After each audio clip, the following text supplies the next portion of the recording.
Welcome to the American Cinema Foundation Movie Podcast. I am your host Titus, and today I am joined by none other than Matt Zoller Seitz, editor for RogerEbert.com, and an Alex Garland enthusiast like myself. We're going to discuss the new Alex Garland movie Annihilation. It had the all-too-brief theatrical run 2 months back and was then strangely sent off to Netflix for a kind of afterlife. I just saw the movie again, so there's a blessing, but there's also a curse if movies don't get theater releases, especially movies that depend for their effect on a certain wonder. There are things you see in this movie that captivate you, that set it apart from most movies you'll see on whatever kind of screen of whatever size, but which work best in the large-sized, large-room, darkened environment of the theater, because there's so much to thrill about the movie. It's a movie that explores thrilling images to give you a story and characters that give a sense of what there is to thrill. This is a word that, like all other genre words, has mostly lost its meaning, but it corresponds to some fundamental experiences. We don't have our reactions for nothing, we just don't have them examined. And of course, Alex Garland's not a writer, although he's a movie writer primarily, but he is an artist, and he explores in an artistic fashion the sources of our fears. We've already covered in a previous podcast Ex Machina, which was an explicit attempt to create a full contrast and maybe a confrontation between Genesis and science. It rehearses the story of Genesis at the height of technological modernity with the emergence of full AI, and possibly a new creation. This one also does the same by confronting the attempt to understand scientifically radical possibilities of the theory of evolution with the story of the Garden of Eden, the place where creation first happened and all the beings came up. And I don't know if Alex Garland is a Christian or an atheist, but he cares about these stories, cares enough to get details right and to bring up these images in a way that comes alive for audiences. To start with, a brief overview of the plot. An asteroid hits Earth, but instead of fire and Armageddon, it creates a zone called the Shimmer, where everything starts changing in radical creativity. Teams sent in disappear. For the first time, a team of women is sent after a team of men, scientists after the military, and we get to go along with them and witness this sensational imagery and the dangers this beauty hides. At the center is a character, Lena, played by Natalie Portman in an admirable effort, a former military woman who turned to science and academic life, and who's trying to find out what happened to her husband, a soldier who went into the Shimmer before her. Gradually, by a series of surprises we will not spoil for you, she is brought to a radical confrontation with humanity, with life, whether it is good, whether new possibilities are good, whether being human and being the individual human beings each one is protected by some sort of providence or not. The movie gets more sensational as it goes along, and it has an existential quality of questioning. It has sympathy with its characters and nevertheless exposes them to grave self-doubts and great trials. It's hard to call our protagonists heroes, or heroines rather, but they are admirable in as much as they come to the questions of self-knowledge that we all struggle with. It's unfortunate that the movie did not get more attention, but we're trying to make up for that some. So first of all, Mr. Seitz, thank you for joining me. Please introduce yourself for our audience and let's talk Alex Garland. Okay, so I'm Matt Zoller Seitz. I'm the editor-at-large of RogerEbert.com. I'm the television critic for New York Magazine and Vulture, and I'm the author of books on film and television, including the Wes Anderson Collection, The Oliver Stone Experience, Mad Men Carousel, TV The Book with Alan Sepinwall, and the forthcoming book about The Sopranos, which is called The Sopranos Sessions. And I'm a big Annihilation fan. I saw it at a press screening. They actually had press screenings, despite the fact that it barely got a theatrical release, and I was really knocked out by it, and I went back and saw it during its regular release 3 times. And the third time that I went to see it, I was on Twitter and I invited people to come see it with me. I told them what theater I was going to and what showtime. And to my surprise, the showing was almost sold out. It wasn't a big house. It was about 60 seats, but it was on a Thursday night at 8:20 or something like that. And it sold out, and we all went to a restaurant nearby called Schnippers, which is near the Port Authority and they blocked off a section of the restaurant for us, and we just ordered food and sat there and talked about the movie for an hour and a half. So it was kind of like a film club, and I think I might try to do it again. But we were talking about it, me and all the other people who attended. It was an interesting mix of people who follow me on Twitter, but it was some people who write about movies and are obsessed with movies and own a lot of film books and DVDs and stuff. But there were also people who just were into that particular movie. Like, they didn't necessarily have a rich history of science fiction fandom. They just saw it because they'd heard me, or they'd heard someone else talking about how good it was, or they'd read a good review of it or something, and they went to see it. And the one thing that everybody there had in common was they were obsessed with this movie. And what struck me about it, it was really an eye-opening experience, was I have my own theories about what the movie is trying to say. And it was a pleasant surprise to me to see that other people also had their theories, but they were not the same theories. It's remarkable how this movie offers an avenue of interpretation for everybody based on their own experience and their own preoccupations. For example, I responded to it mainly as a story about grief and trauma and what it does to people, and how, you know, when a traumatic experience hits you, you change and you're the same person, but at the same time you're a different person. And that's not the only thing I brought out of it, but that's what immediately struck me about it. And a number of my friends, including Angelica Jade Bastien, who writes for Vulture and RogerEbert.com, she wrote a very nice essay exploring that particular aspect of the film. But I spoke to other people who saw it as a parable of addiction and recovery from it, people who saw it as being about evolution, and also interpreting it in mythological ways. There was a lot of discussion of the Bible, but also of Eastern religions and Buddhism. And I have a sheet with all of the different interpretations. There were so many theories flying around that one of the people who went to the screening, he took out one of the paper menus from the restaurant and turned it over, and he started writing down summaries of all the different theories that he heard. And I saved it. I saved it, and I'm going to have it framed and put on my wall. But yeah, I think it's great. And we're only we're not even halfway through the year. We're like a third of the way through the year. But I already can tell you that I'm having a hard time seeing any other movie replacing this one as my number one movie of the year, because just the sheer amount of time that I've thought about it and discussed it with other people and read about it is remarkable. It's remarkable. It reminds me of the first time that I saw the Terrence Malick film, The New World, 12 years ago. And I became obsessed with that movie, and I wrote 2 reviews of it and multiple pieces about different aspects of it, including the sound design. And I became known as the Malick guy for a while, and I'm kind of the Annihilation guy right now. And that's fine. That's totally fine. And of course, Malick is great company for Garland to be in. They're two of a number of directors who want to get to audiences who do have such varying experiences that they'll come up with theories about it. And of course, it's not enough to have different experiences or backgrounds. The movie also has to hit you. It has to find something in you to get this response. Come up with a theory. What is this about? You have to care first, and then to try to figure out why you care about it. Directors who do this with existential questions are only a few, and it's great to have them put out the sort of movie where the adventure plays on over 2 hours in ways strange enough to keep you guessing, but also developing a certain foreboding. You gradually get a sense of where this is going, not necessarily the specifics, but it prepares you for a confrontation. I want to say that it's outside genre expectations, that it's not based on every other thing you've seen before, but I'm not sure that does justice to it, not least of all because Alex Garland is no enemy of genre.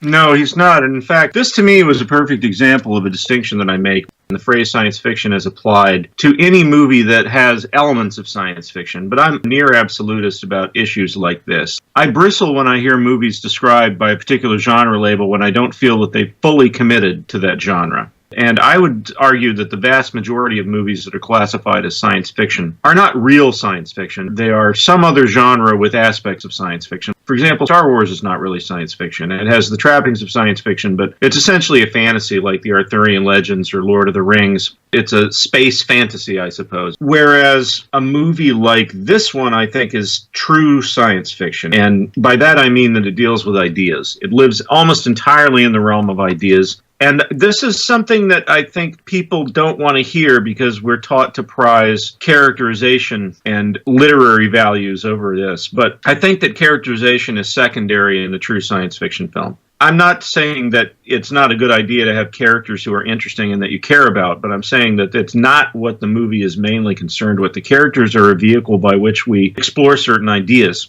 All of the true science fiction films have that in common, whether it's 2001: A Space Odyssey, which just turned 50 this year, and which Annihilation reminds me of quite a bit, to something like Alien or Blade Runner or Solaris, both versions. And I think Ex Machina definitely qualifies, and I would say that certain zombie films qualify, like I think 28 Days Later, which Alex Garland wrote and Danny Boyle directed, which is probably my favorite zombie film. And some people don't even qualify that as a zombie film because the creatures aren't undead. They're infected by a rage virus. But to me, that's like tomato, tomato. Yeah. But they all live in the realm of ideas, and they are 100% committed to exploring those ideas, and they are not simply like J.J. Abrams' Star Trek films. They're not just action-adventure movies where the characters happen to use laser guns instead of shooting guns with bullets and fly around in spaceships instead of in helicopters. It's really 100% committed to the point where it becomes a parable, and at times it risks becoming obscure or impenetrable, and it's not afraid of that either. I think Arrival is an example of a movie I would call true science fiction, and I don't think it's as ultimately deep as something like Annihilation, but I think it's got undeniable integrity in the way that it explores what it's looking at. But I want to go back to Malick for a second, because Malick, I think, is an influence on this. And I'll never forget when I showed 28 Days Later to a friend of mine who had never seen it. And this is a buddy of mine who's not a cinephile, but he would come over to my house. He would show up at my house like unannounced. He was one of those guys. And we would hang out, and sometimes we would watch a movie. And he would always say, hey, are there any movies I should watch? And I'd put on a movie that I think he should watch. And I showed him The New World. And a few years later, I showed him 28 Days Later, and he said it reminded him of The New World. And I said, that's interesting. That's never a connection I would have made. And he said it was something about the feeling of it and the way that it made the landscapes beautiful, and it really paid attention to the interaction of the ruined buildings and the vegetation that was taking them over, which is another connection it has with Annihilation. And mostly this idea of nature reasserting itself over civilization now that human civilization has been dealt a catastrophic blow, and nature is coming back to take what rightfully belongs to it. That was what he got out of 28 Days Later, which is not an interpretation I've necessarily read in other people's writing about it. But I think that Alex Garland probably has some kind of affinity for Terrence Malick, and I think that they both blatantly, obviously, have a lot in common with Stanley Kubrick in 2001 mode. He didn't always operate in that mode. It was really just that one film when he did. I think David Lynch also lives there a lot of the time. And David Lynch is somebody who operates in the realm of dreams. I don't think you could call him science fiction necessarily, although he has made science fiction. But I just mean in the sense that he lives in the world of ideas. That was made clear again most recently in Twin Peaks: The Return, in the 8th episode, which is this kind of mythological consideration of what the detonation of the first atomic bomb meant to society. And it's like it's a birthplace of a new kind of evil and a new kind of chaos. At least that's part of what I got out of it.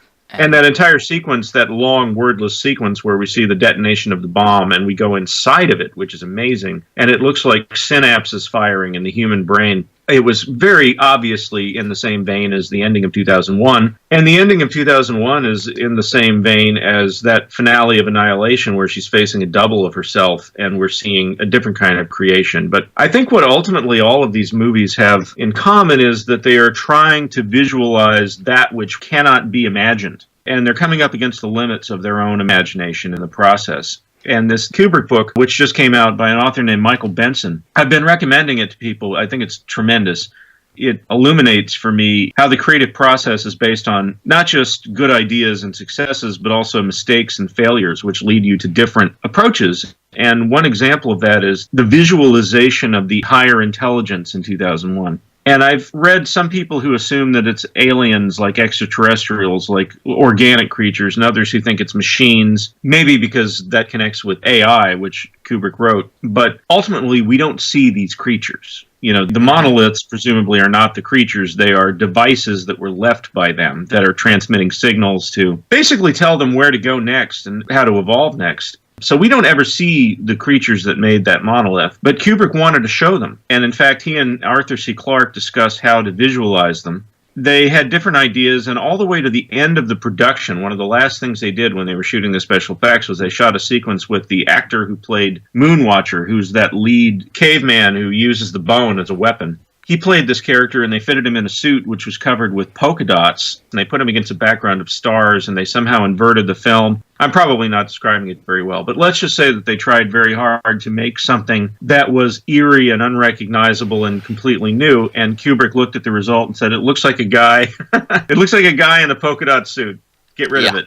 But ultimately, everybody, including Kubrick and Arthur C. Clarke, came to the conclusion that it was much more effective not to show the aliens and not to get too literal-minded in that trip that Dave Bowman takes at the end of the movie, and to keep it on the edge of abstraction. And you're seeing things that are recognizable, like there's footage of Monument Valley, which you've seen in a lot of John Ford westerns and other westerns, but it's treated so that it's got this crazy psychedelic colors. They use some kind of negative reversal process on the film. And there's some animation in there, and there's some slit scan photography, which was perfected by Douglas Trumbull, where you've got these mirrored images coming at you, seeming to burst off of a horizontal axis. Essentially, what they're running up against was the fact that you cannot visualize that which no one has seen or experienced. It's just not possible. And what you're going to get is a version of something that has been seen before. And if you work really, really hard at it, you can make it seem new or even wonderful or frightening. But ultimately, it's always going to feel connected to something that you knew. And I think Annihilation is on a short list of movies that have shown us the idea of creation in a way that feels new.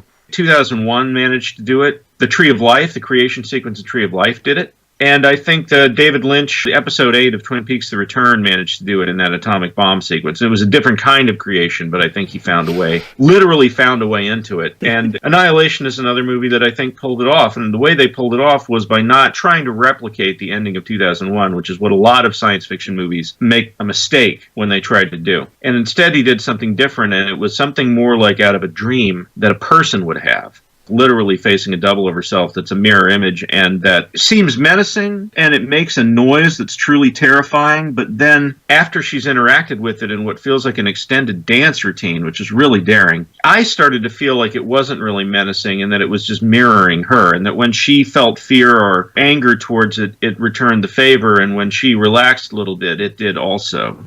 I could talk about that sequence all day. I don't want to bore the listeners, but wow. I mean, it knocked me out. And that first time that the noise comes out of the double, that sound effect, which sounds like the vocoder that Peter Frampton uses in his rock and roll from the 70s, except it's like guttural. It makes the hair stand up on the back of my neck, and it's still, just describing it makes the hair stand up. It's great. Actually, the sound design and the abstraction of sound is what signals the third act or the lighthouse sequence, that this is where things are going to get strange and they'll be suggestive but no longer descriptive. Up until then, you feel that you're adventuring into things that get stranger. The characters say things to that effect now and again, although you don't see quite how strange, except that it all leads to this thing that can only be understood as a confrontation with oneself that is not oneself, that feels like you're reading Platonic dialogues and they're going to tell you about the same and the other, and about rest and motion, and about being. Yes, Plato in the cave. That's the sort of thing we're dealing with here. And yeah, it's a Bible, it's Plato, it's the teachings of the Buddha. We're getting very, very, very basic when we talk about this movie. The essential texts. Yes, and that's part of what cinema can do and get away with. You don't have to subscribe to any particular text to feel wonder, but it does make us reach for interpretations that seem to get at our fundamentals. How can we even understand it? What are the limits when we try to imagine these sorts of questions like creation? There are certain oppositions that the movie establishes to guide you that are like teams of men versus teams of women. People who are primarily action-based and people who are primarily knowledge-based. And this protagonist that survives, it's a combination. A soldier woman who is also a scientist. That's true. Somehow manages to bridge the gap, and who says about herself that she had a reason going in that would lead to her going out. She had the motivation to experience the thing at the end. And of course, the story writing is so sophisticated that you get a sense at least halfway through the movie, if not earlier, that a lot of the narration is intended as a justification in front of a certain tribunal. There are authorities questioning this woman. Those are supposed to be the conventional limits of understanding that experience. Yes, and in fact, there's a moment where the guy who's doing the interrogating, at the very end of it, he essentially says, "So it was aliens." Yeah. And I laughed out loud when he said that because, as you know, if you read me, one of the things that I really, really hate in fan culture and in criticism is this desire to quote unquote solve things. There's an enormous body of online literature out there devoted to allegedly solving things. Whether it's the end of 2001, the end of The Sopranos, the end of Taxi Driver, Annihilation became that for a while. I hate that. And I don't think that filmmakers are hoping that people will do. Like, they want you to think about it and respond to it emotionally, but it's not a crossword puzzle. It's not an equation that can be solved for X. And I think that a lot of that comes out of a very male response to art. I think video games might have made this tendency worse, although there was a touch of it even when I was a kid in the 70s and 80s. Men trying to explain and solve art, and I think it's about dominance. Treat a work of art like it's an opponent and beat it, and then you can move up to the next level or move on to the next thing. And the idea of submitting to a piece of art, of giving up control and letting the art stir things in you and take you to places without a roadmap is something that is anathema to a lot of viewers, mainly men. I keep coming back to it. It's a guy problem. And men get very, very angry sometimes when I tell them, that may be your answer, but it's not the answer. Because it means they've spent hours trying to solve this thing, and that may not be the answer. It makes them really mad. And I think Annihilation is opposed to all of that. And there's something really beautiful and pure about the way that it is constructed. I called it a series of spiritual prompts. It's intended to get you thinking about your own life and thinking about the world around you and going off down your own neural pathways to different discoveries. And I've never spoken to Alex Garland, but I bet you anything that if you ask him what he was hoping to do here, he would have achieved what he set out to do. Just based on his other work as a writer and a writer-director, I really admire him. I think he's trying to get us to think and feel. He's not necessarily trying to fool us or present us with an equation so difficult that no one except him can solve it. I just don't get that kind of a vibe from him.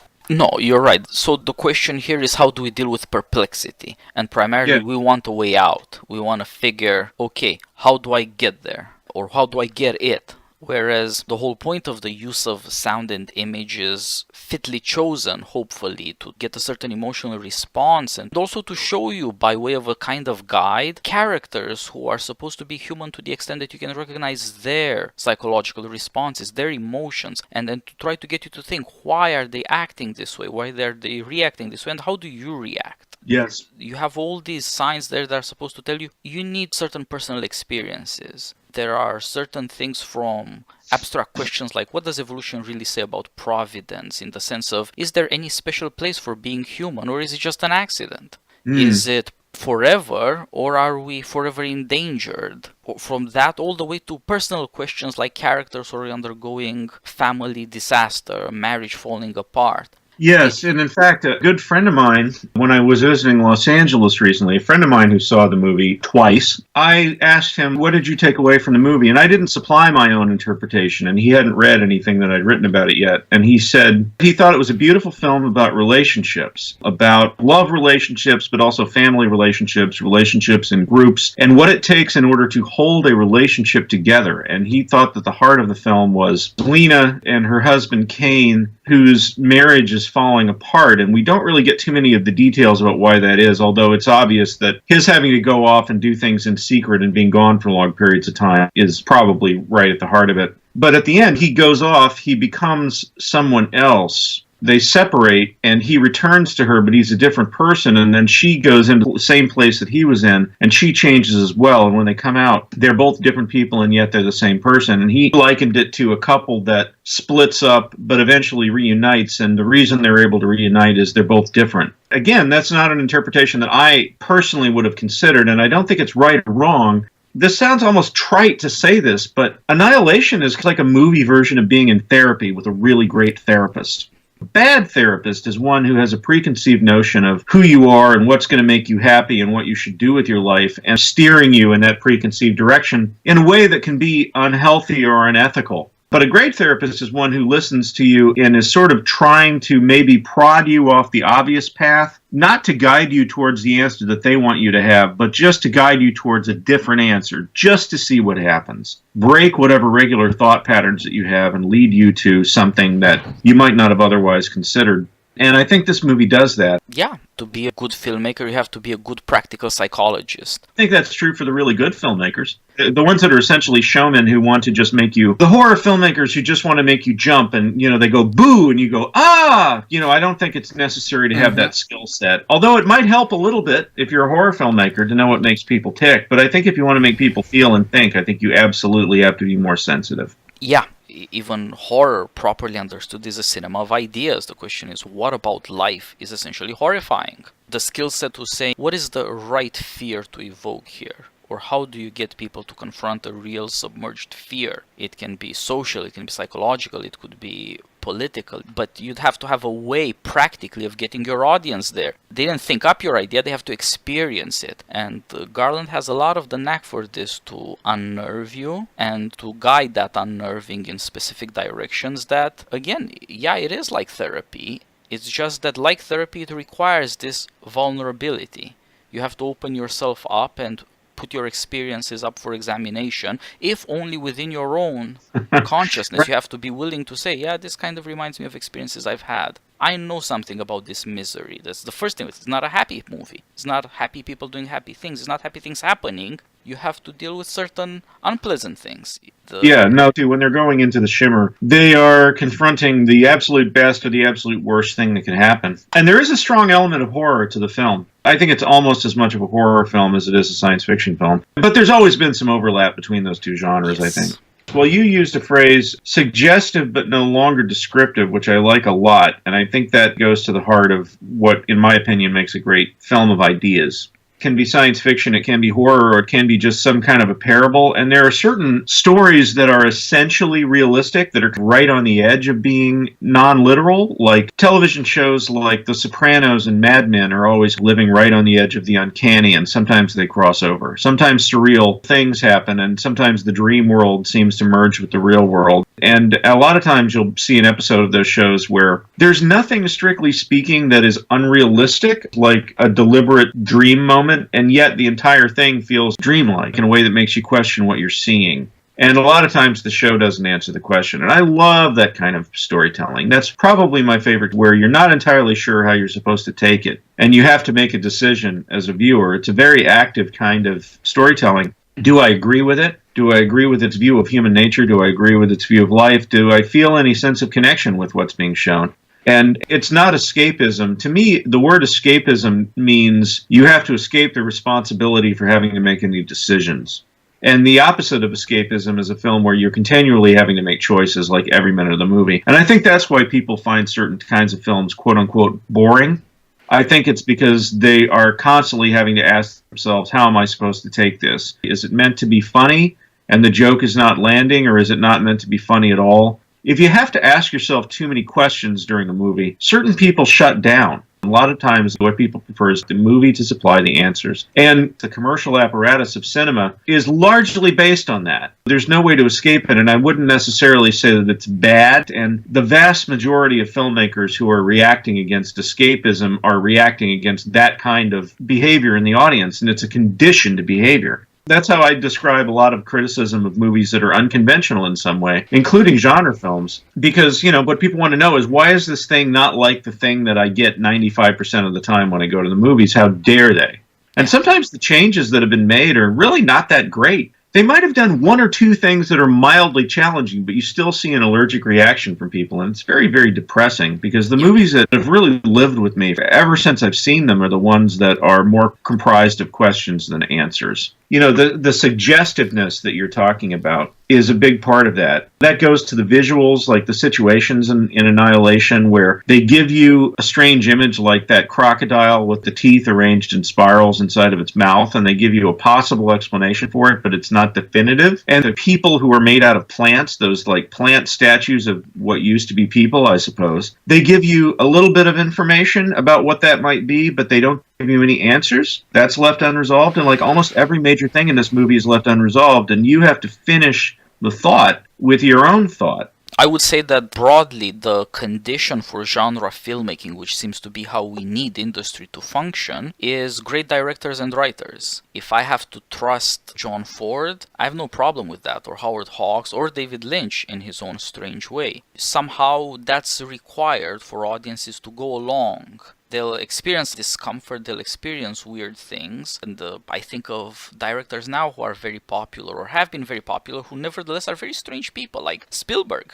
Yeah. People are willing to trust him, because they're fairly safe in his hands. Yeah, Spielberg's a weird case. He's a weird case. I love Spielberg. I absolutely adore Spielberg, but I always say Spielberg is smarter than everyone who thinks they're smarter than Spielberg. And one piece of evidence of that is that people keep describing his movies as feel-good movies. And if you actually look at what happens in his movies, almost none of his films fit that description. Yeah. Even something like Jurassic Park, somebody builds this park and it completely falls apart and the animals eat the guests and a handful of people are lucky to get out with their lives. That's how that movie, in E.T., it's a bittersweet ending. He has to go back to his home planet, and Close Encounters, like, hero of Close Encounters, it's about a guy who chooses selfishness, essentially. I mean, it's kind of the ultimate 70s film in that way. Yep. But, we could have a whole separate discussion about Spielberg, but sure. But definitely, all of these really interesting directors have something infuriating, something that is untamed, and either they don't particularly care what you want from them, or they pretend like they care and they ultimately don't care.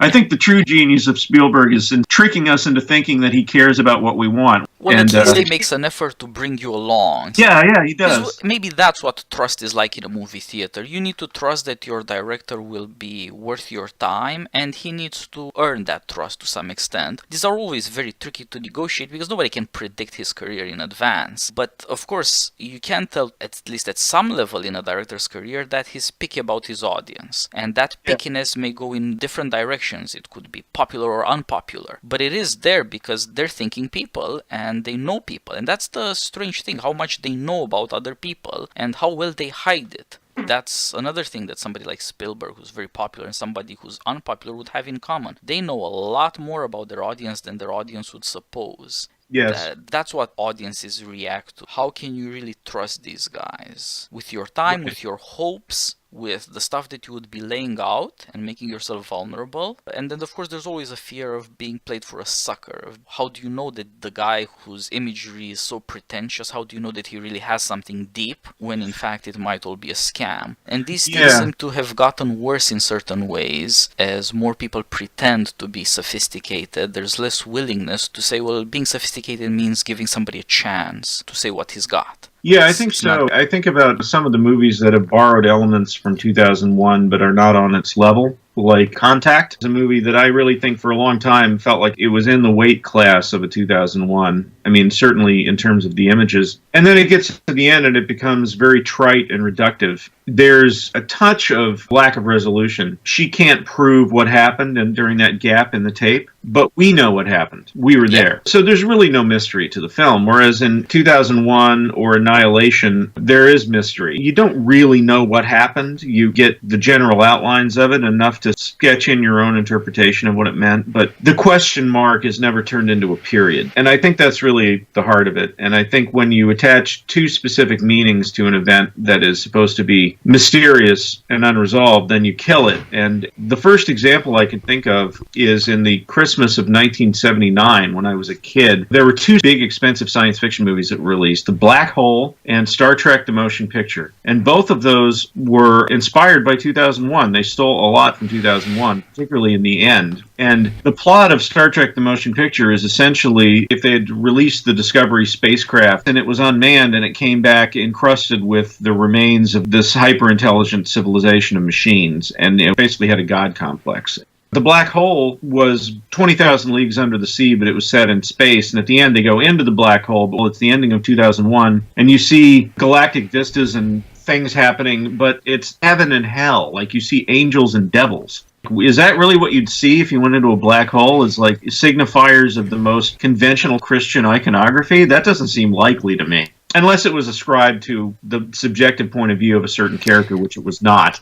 Yeah, And, that would have been the way. yeah, and I think it's better to leave these things open. And of course, the irony of it is the more open-ended the movie is, the less likely it is to find a commercial audience. And 2001 is a big anomaly because it was, I believe, the top-grossing film of 1968. Yep. I think Close Encounters probably qualifies. Like, that's a movie that's not particularly hard to follow, and it's rooted in emotions and everything, but you never learn what kind of aliens these are. You don't really know what they wanted, why they took all those people. These aliens in Close Encounters abducted all of these people, like all the people in the Bermuda Triangle and other places, and suddenly they're bringing them back. They're depositing the ships and the planes in all these strange locations to be found. And it's a religious film. And so I definitely put Close Encounters on that short list of the great true science fiction films. And again, it ends with the ship going back. You never, except in the special edition, which Spielberg has disowned, you never go inside the spaceship. Yeah. The whole emotional point is that Richard Dreyfuss is gone and you're actually left behind. Yeah, you're left behind. Mm-hmm. How do you feel about being left behind? So it puts you in the position of Richard Dreyfuss's children.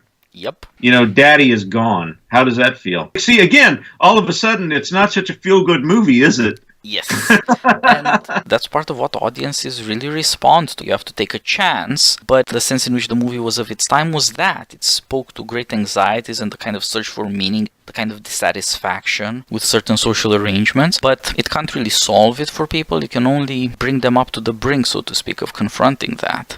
And there are limits to what the movies can do. That's also part of what makes good movies. They're not going to fix your life for you, but they could bring you a degree of self-knowledge. Right. If, of course, you deal well with your vulnerability and are actually in the hands of a director who has something serious to say. Like you were saying about the ending of Annihilation, this woman who goes through this increasingly more terrifying sequence of strange things and is more and more aware throughout of her own failings and remembers with guilt and shame her own failures, nevertheless has to not let that break her. And actually it almost does, just like in the scene when the double forces her up against the wall and the more she strives against it, right? Yeah. So you see these things fire up and connect in ways that are not pre-established, but they kind of strike you, and once you start seeing a few more add up, and she has to have the air knocked out of her. She collapses almost out of breath. Well, but she gives in. What happens is she stops fighting. Exactly. The double was not trying to attack her. I think it was mirroring her, but when she tries to go for the door and it grabs her and it presses against her and it almost looks like a rape. I know what you mean, exactly. It's very uncomfortable to see. But when you get close to it, you realize that it's like it doesn't want her to leave. Exactly. It doesn't want to let go of her, which, you know, leads me back to this idea of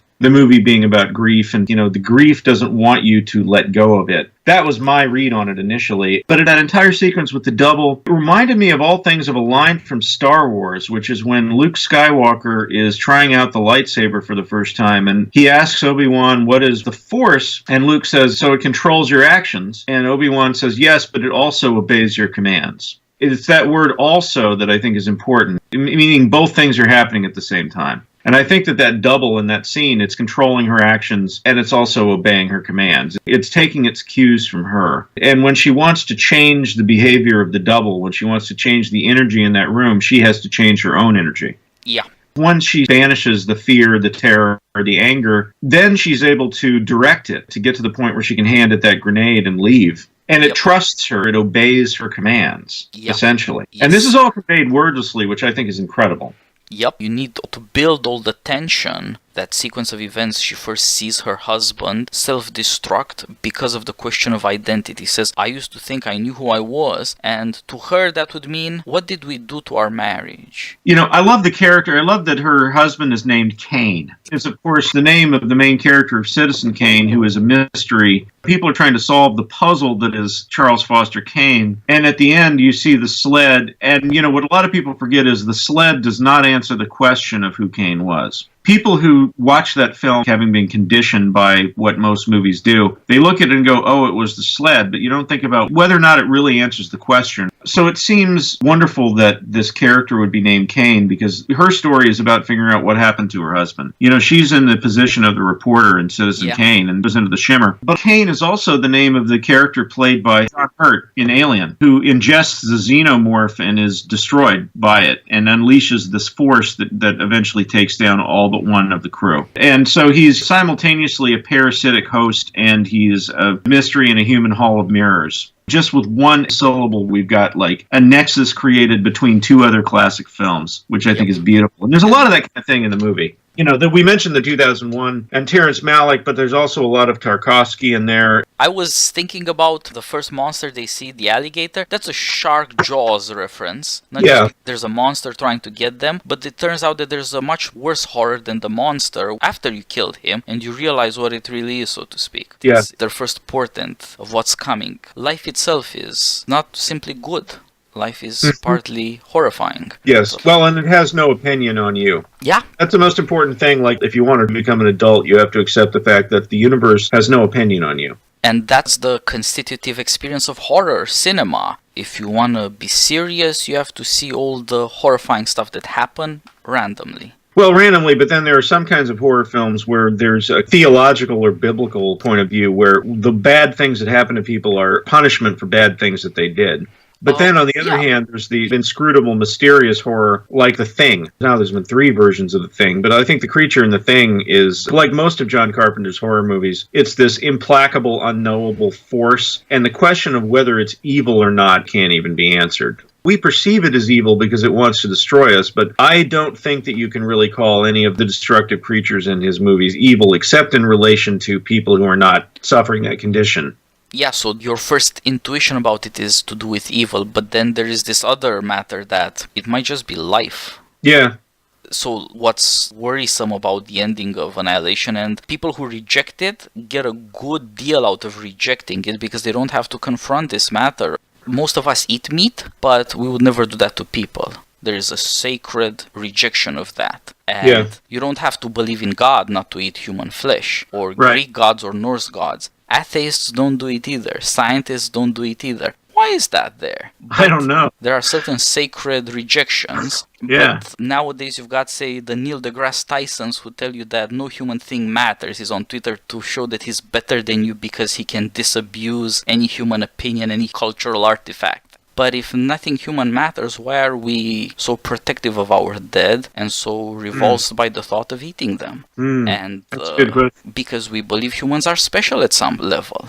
Well, I think there's something symbolic. I can't believe we're on cannibalism now, but like in the act of eating human flesh, it's a form of self-annihilation. I think that you have to say like human life does not matter and therefore you do not matter. Exactly. There's a very primal symbolic repudiation of your humanity when you do that. And that's why at the end of Annihilation, Cain is revealed to have annihilated himself. He couldn't deal with the notion. He used to think he was Cain, he says. But then he says, but what if I'm you, or are you me? If he's not himself, he can't deal with that. The perplexity, he deals with it by committing suicide.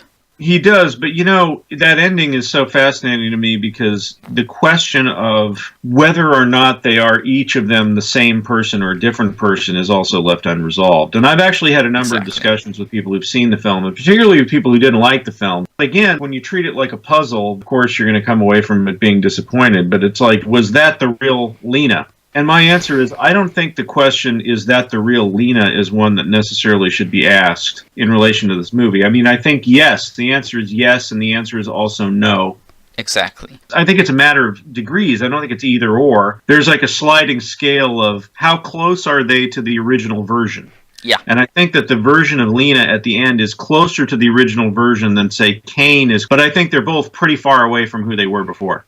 Yeah. That's a transformative experience. They were both drawn to it, but they dealt with it in very different ways, which have to do with their characters, but also with something else. She gets the benefit of other people's experience. Throughout the story, she sees how other people have dealt with it. This is essential to who she is, and I think she starts out as a very dismissive sort of person. Her scientific view of things is shown as shallow in the beginning, but you see that aside from her public presentation, say in class, her inner life is very troubled, and she has experiences that she would never acknowledge, but which are very important and have led her to a crisis. And she is capable of experiencing shame and guilt and very powerful emotions that make you ask yourself, who are you and are you a good person? Yeah. That means you have to take questions of humanity essentially seriously. And as a scientist, she doesn't. So what she says is a reduplication of cells. It works in powers of 2. 2 become 4, 4 become 8, etc. And then she says, and that means there was originally just 1. Right. Now you could say that's 2 to the power of 0 mathematically. That's 1. But the important thing there is, if everything replicates something before it, how could there ever have been a beginning? Well, then all of a sudden you're back to the Old Testament. Yes. And the New Testament. You could say that that's the strange situation of our science. We believe in the Big Bang, and unfortunately there's only one precedent for that, so to speak. It's religion. It is. It's weird. And it's troubling. It makes you think.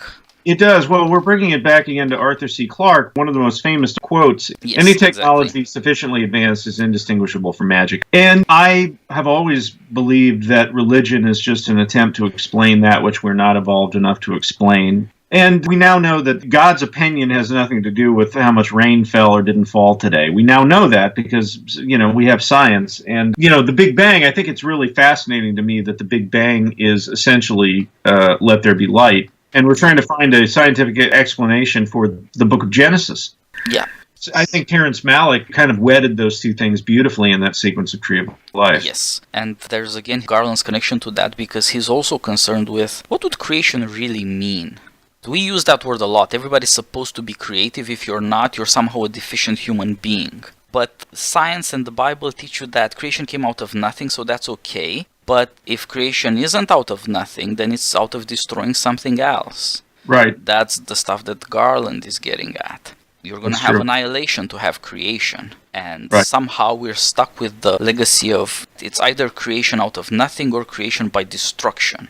And somehow we've abandoned the teaching of creatio ex nihilo. But the consequence is we have to deal with this horror now. It means that all creation has to be done by destruction, and we have to be destructive to be creative, which is not the thought we embrace most of the time. Well, no, but some of we're wandering down a different path here, which is not necessarily such a bad thing. But I should go soon because I actually have some writing. Yes. But I did want to say in passing that every conversation I have about this film is a conversation that could conceivably go all day long if I didn't have other things to do, and that's really a compliment to the movie. Yes, and I never turn down an opportunity to talk about this movie with people. Like no two people have had exactly the same response, and that's an amazing thing to me. It tells me that Alex Garland has created what amounts to an essential text. Then it portends great things from him in the future. I think so. I hope that whoever gives him money to make a movie next has enough imagination to see what they've got. You mentioned this at the top of the recording, but I really think Paramount blew it with this movie. I mean, and I'm not just saying that because I like the movie, but I think this movie had a chance to be, if not, like a Star Wars or Marvel level hit, I think at least on the level of something like Arrival. Yeah, you're right. And when you look at how people respond to this movie, they respond to it very intensely. And they talk about it, and they want to go read about it, and they want to discuss it with their friends. And, that is a word-of-mouth movie. And this movie is still playing in certain theaters, despite having essentially been dumped by Paramount. It's limped its way past, I think it's up to $35 million or something. Yep. I suppose you could say, well, they made the right decision in selling the overseas rights to Netflix because they made their money back. But think of all the money that they could have made if they had had the imagination to properly promote this film. People listening, go see it on Netflix. At least Alex Garland should get something out of this. And the other people who made the movie, it really is their career on the line. I have a lot of admiration for Natalie Portman, who really drove this project. Scarlett Johansson and Natalie Portman are two people who deserve to be appreciated more for the way that they're using their star power to get interesting films made. Yep. And they're trying to go in very unusual directions to broaden what audiences will have as a real opportunity, as a real available option at the theater near them. Not a lot are doing that, so hopefully this works out. At least it becomes a Netflix hit of some kind, which we can never measure because we don't have the data, but maybe it'll have measurable effects. So, thank you for joining me, first of all. I'll write to you on Twitter. Let's talk about the dark side of Spielberg some other time. I think that All would the be disturbing great. things, I would love that. right? He's at the point where people need to talk about his legacy, and I think there's a lot to talk about. There's a lot to done talk grand about. stuff. Definitely. Thanks a lot for joining me, and good luck with writing meanwhile. Looking forward to it. Thanks a lot. Take care. All the best. Bye.